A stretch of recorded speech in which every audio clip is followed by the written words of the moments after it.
Start right now.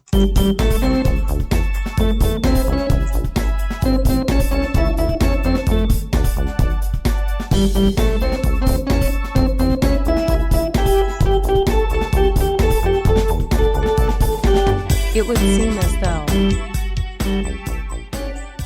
It would indeed seem as though that we are back for yet another week of It Would Seem As Though that You're welcome. The podcast where we talk about anything, everything, and nothing. And I'm, gonna again give a little shout out to my friend Q. Thanks, Q. Miss Quinelope Zorn for making our music. Quinelope. Love it. Love it. And I've had a lot of people comment to me going, I really like the addition of the music. And I'm like, thank you. Q and Psy Studio. I think it's pronounced Psy. It's PSY. Wouldn't that be Psy Studios? Yeah. That's where that comes from. Psy. Oh, the Psy. Psy. I don't know. Psych. So listen, I'm Vesta. And I'm that manatee that you thought was a mermaid you met at sea. I'm Annika. I was like, wait, what? Where are we going with this? I like it. I wanted to start with a little interesting good news. Great news. Great news. It's actually great news. As of April 11th, I believe is the date. And I may have the date wrong, but I don't actually give a shit because the news is so good. You can start marking X as your gender on passports. And here's the bigger thing. So X, for those of you who don't know, is going to be for non-binary. So it's either M, F, or X. Bitch, I still think X sounds cooler, though. I still want to be X. Like, I want to be Madam X. Right? So, can I just be, like, FX? I like it. Special FX. Yeah, bitch. But here is the even cooler part, because many, many people who go through any kind of transitional journey know that you've had to have so many supporting documents that cost so much money. Yeah. As of this, you don't. Great. All you have to do is you apply for your passport. You say, I want my passport. I want my gender marker to be X. That's all. That's all. Done. Yeah. And there's nobody going, well, where's your thing from the state and the blah and the blah and the blah. Who cares? Right. And I was like, really? After the many, many years of the hoops. Girl. Because especially trans people have had to jump through the most ridiculous amount of hoops to get any of their documentation, to get their driver's license fixed, to get their birth control, not birth control, birth certificate. Clearly, I'm worried about getting pregnant. Oh, no. Well, I mean, but I am going to be 60 next month. I could get pregnant anytime. If you ever got pregnant? The best I could do is take a pregnant pause in this discussion, because, bitch, please. But that's true. Like, to change anything at the courthouse, people had to go and file paperwork and pin some paper to some board and go in front of a judge. And then after you got paperwork, weeks later, you would have to, like, go to the DMV and go to the Social Security office. Oh, and, God, I know the hoops. And, I mean, imagine you have this documentation that has, like, a name you no longer use, a gender you no longer use, and you're presenting that to somebody with, like, your new name and gender. Like, imagine, like, the psychological issues you're having just doing that, because how, one, liberating, but also scary and, like, uncomfortable, mostly. Just, like, uncomfortable. And until very recently, in the last probably 10 years, but you had to have a psychiatrist get X amount of visits until they thought that you were ready to take the next step in your transition. And they would recommend you to someone else, who would then recommend you to a doctor who will give you hormones. Oh my God. And then it was like, well, you have all these rules. And they were called the Benjamin rules. Yes? Is that right? Yeah, it's so long ago, I don't even remember. But it was like all of this list of, you have to live as your preferred gender for X amount of time. Well, I know, I love it. I don't know what else to call it. Well, my preference. I prefer to be this, but... Right.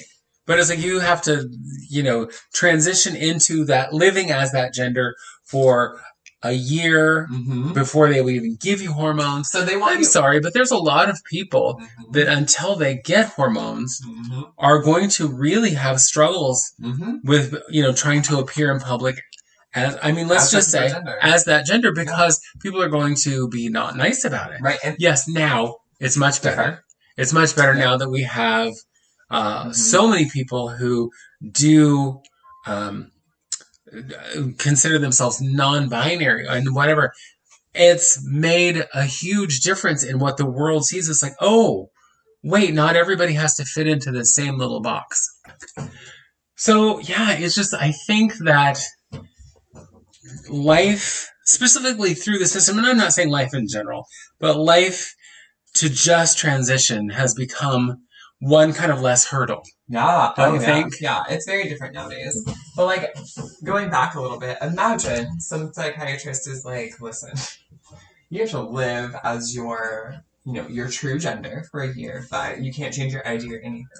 So you go anywhere, and you have to show your ID, and you're living as a woman, and you're showing a male ID. Like, just and in a time where being trans and queer and non-binary, none of that was, like, super acceptable. Right. Being gay was barely acceptable. But being trans? No. So imagine, crazy. And I think about, when you say that, it makes me think about on RuPaul's Drag Race when Peppermint was on. And she talked about that. She talked about that she had already started transition, but wasn't able yet to change all her ID, and she was traveling internationally. Mm-hmm. And they held her in one of those little scary side rooms at the airport to say, who's this? This isn't you. This has a male name, and you're very clearly a female. And they made her, like, take off her hair and do all the things and do a physical search. And I'm like, right. How absolutely humiliating. Because why? Yeah. What's the point of that? So, I mean, I realize, baby steps, but this to me feels like a pretty big step. Well, yeah, and now so I love that. Changing your name and your gender online, now is online. You just tap it and you can do it all at the same time. I love that. You don't have to go to court. You don't have to go pin your information to a board. You don't have to do any of that shit. They just, okay, you're doing it, and then they send you your information. Maybe they realized, like, just let people change their fucking information, right? Like, we don't need judges for this. Like, we don't have to be. That seems like a waste of court time, right? To be there, like, because even changing my name when I got married, right? Well, changing it back, you still have to go in front of a judge. Stupid. Yeah, it's stupid. It's scary. Yeah. Hey, listen. Speaking of trans issues, I want to share this with you because I got an email from my very good friend Roy Disney. Oh my god! Grandson of Roy Disney, who started Disneyland with his brother Walt Disney. Okay. And right. What did he was announcing. Well, Roy was announcing that his child is trans. Love. And that he's doing a campaign with HRC, and that's the Human Rights Campaign, to raise money for HRC, and he's going to be doing a matching campaign. Okay. He will give up to $500,000 personally of his own money. Wow, okay. And in that, he also talked very at length about, the assholes in Florida who are making the laws, especially DeSantis, that are harmful to children, queer children, trans children, whatever. And so he also was talking about, his feelings about the president of Disney right now, Bob Kotick, whatever his name is, Kotex, I don't care. Kotex, I hate it for him. I don't know. Yeah. Anyhow, Bob. Oh, Bob. That's the first thing is his name's Bob. But anyway, he was saying how their values do not mesh, and with all of the things going on in the world, that Bob needs a little reality check, which absolutely. How did you get to be the president of Disney? I don't, because Disney's now a corporation. Yeah, there's like a million companies under it. Right. Totally. For a long time, it was Michael Eisner. Well, once the Disney family kind of, when it went public, when they sold it, they, had this whole huge board. Oh, I don't know. Yeah. I don't know, because you're asking me about business things, corporations. I don't know how that works. Sure. And so that's that.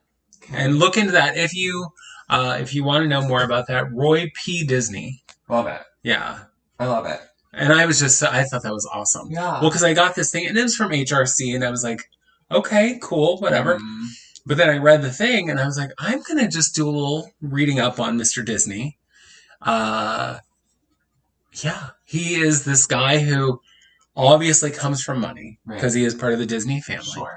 And, he has his yachts and his stuff and his whatever. He sailed his yacht in some race, but his yacht was it's something trans, whatever is trans in capital. I was like, I love that. Nice. And they won. What's interesting to me is that people who in this location in life, right, his status is quite high. It always takes like their child or their grandchild to be queer or different, or like this is slightly different, but I knew someone who was more fluent and they eventually had a black grandchild, and just they had to like change. Literally, they had to like stop, collaborate, and listen, and like change everything because they were an elitist white they were person. back with a brand new invention, right? Completely, they were ice baby. No, but they were an elitist white person. Yeah. So to have a black grandchild, they were like shooketh, and yeah, I mean they learned to get over it. But most of their family didn't though, which is like his like the grandfather, like his dad didn't get over it, still thought it was like an abomination. I'm like, how ass backwards is that? Well, and even as you say that, it makes me think even to like President Obama when he was in office, it wasn't until his daughter said to him, dude, what's your problem with gay marriage? You know, we have gay friends, we have friends who have gay parents, but what? And that was when he was like, oh, I've been looking at this all wrong. So it was the children who changed, you know, I believe. No, sorry. But it was the children who were like, get it together, man. What seems to be the trouble? So, I love that. I mean, and sorry, sidebar, but children are really a huge part of change. Like, I'm sorry, sidebar in this conversation? I know, sorry. We don't do that. But children aren't. Like, when seatbelts were now, like, put in cars and it was a law to wear them, it was children being like, Mom, why aren't you wearing that? Mom, we were taught in school that you need to wear your seatbelts by law. And so, like, it was children. Same thing with masks for COVID. It was children going home and shaming their parents. I love that. I love a good shaming. I do. You know, I didn't think that we, let alone the world, would still be, you know, all this time later, still talking about the Oscars. And specifically Will Smith. Here's, you know, you and I talked yesterday about, wasn't it Netflix? And Sony. Pulling his movies. Brought me to heat it. Well, yes. Well, I heard today that even though he resigned from the Oscar, whatever, which means he can no longer vote. The Academy, which means he can't vote. Right. And he also won't, like, attend, you know, whatever, blah, blah. Sure. He's been to, like... But that also means he will not be in consideration if he does another amazing movie. Which is so interesting, too. So he has to be a part of the Academy to be nominated. Yes. So silly. It is. But the Academy they're considering revoking his Oscar. Oh. Now, here's what I have to say about that. Bullshit. No, 100% bullshit. If you, and I imagine they won't do it because the press, really, a handful of black men or black people in general have won an Oscar, and you're going to take one away? Because he slapped somebody? Yeah, he didn't come up Woody and slap Allen you. stood on that motherfucking stage with a goddamn Oscar, bitch. Listen, that's my point. So if you're going to take away his Oscar, then I want you to go back and take away Roman Polanski's Oscar. Oh, honey, please. All of Harvey Weinstein's Oscars. All of Woody Allen's. Yep. And I want you to, all of the people who have problematic past, go take their Oscars. Every single one. And also, with the movie channels and the whatever pulling movies, I expect you to then pull all of their movies. All of them. And the other one, and we talked about this briefly yesterday, is I expect you to pull Death on the Nile. Oh, because right now. Armie Hammer, star of Death on the Nile. Now, it's a shame because it's an amazing cast. Yeah. Gal Gadot. Mm-hmm. First of all, I played a lesbian, and I could look at her all day because she is the most beautiful woman. Right. Right. But it's all these people. It's her and just this amazing cast of women. And it's beautiful. Cinematography is beautiful. Yes. Mm-hmm. Yes. But Armie Hammer is currently under investigation for sexual misconduct, for sexual abuse and threat, not just actually physically abuse, but threatening more abuse. And it's like, he is actively under investigation, and yet his movie is the ad that pops up every time you go on Hulu. Which weren't you saying that they delayed releasing it for so long because they were waiting for it to die down? Bitch, have you met a millennial or younger? Right, because it cost them, $52 bajillion to make, because they made it with all of these amazing people, and they made it on location, and they did all the things. But Mm-hmm. I'm sorry if you can take away